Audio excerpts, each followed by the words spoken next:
प्रणाम। मैं जदुवंशी 75 साल पहले 12 मई 1951 जमींदारी उन्मूलन कानून, उत्तर प्रदेश के जमींदारी उन्मूलन और भूमि सुधार कानून को उत्तर प्रदेश के 4000 से अधिक जमींदारों ने राज्य के सबसे उच्च न्यायालय के सामने चुनौती दी थी।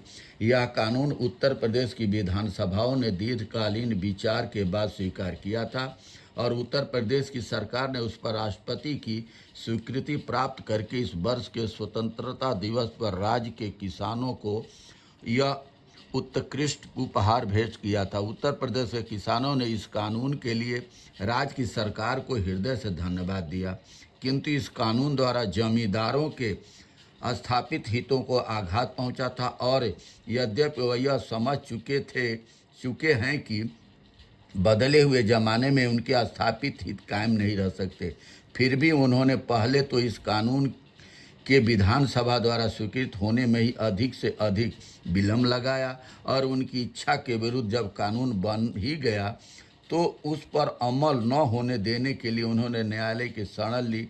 न्यायालय के सामने अपना पक्ष उपस्थित करने के लिए उन्होंने देश के अच्छे से अच्छे वकीलों की सहायता प्राप्त की।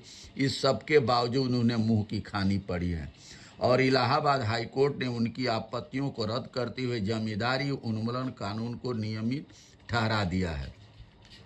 जमींदारों की आपत्ति यह थी कि यह कानून भारतीय संविधान के अनुच्छेदों के विरुद्ध है और इसलिए अनियमित है। उनका कहना था कि संविधान ने लोगों की संपत्ति हस्तगत करने के संबंध में राज्यों की विधानसभाओं को कानून बनाने की संपूर्ण सत्ता प्रदान नहीं की है, किंतु हाईकोर्ट ने जमींदारों की इस आपत्ति को तथ्यहीन ठहराया है। न्यायाधीशों का कहना है कि संविधान ने संसद को भारतीय संघ के काम के लिए संपत्ति हस्तगत करने की सत्ता प्रदान की है और राज्यों की विधानसभाओं को भारतीय संघ के कामों के अलावा अन्य उद्देश्यों के लिए संपत्ति हस्तगत करने वाला कानून बनाने की सत्ता दी है। संपत्ति हस्तगत करने के विरुद्ध संविधान ने एक ही संरक्षण की व्यवस्था की है।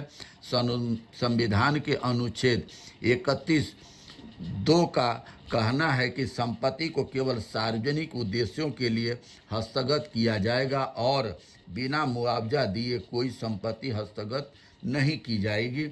आज भी 75 साल बाद भी आज भी जमींदारी और मानसिकता अभी गई नहीं है, इसीलिए पिछड़ों और दलितों के साथ अत्याचार होते चले जा रहे हैं। संविधान में सारी सुविधाएं दी गई हैं, मगर फिर भी कभी पिछड़ों के अधिकार और पिछड़े अपने अधिकार के लिए आंदोलन करते हैं, कभी मजदूर अपने अधिकारों के लिए लड़ते हैं, कभी दलितों के साथ अत्याचार होता है, आदिवासियों के साथ अत्याचार होता है। आज भी ये मानसिकता अभी भी जमींदारों की नहीं गई है कि पिछड़ा दलित आदिवासी आगे बढ़े। बहुत बहुत धन्यवाद। नमस्कार, प्रणाम।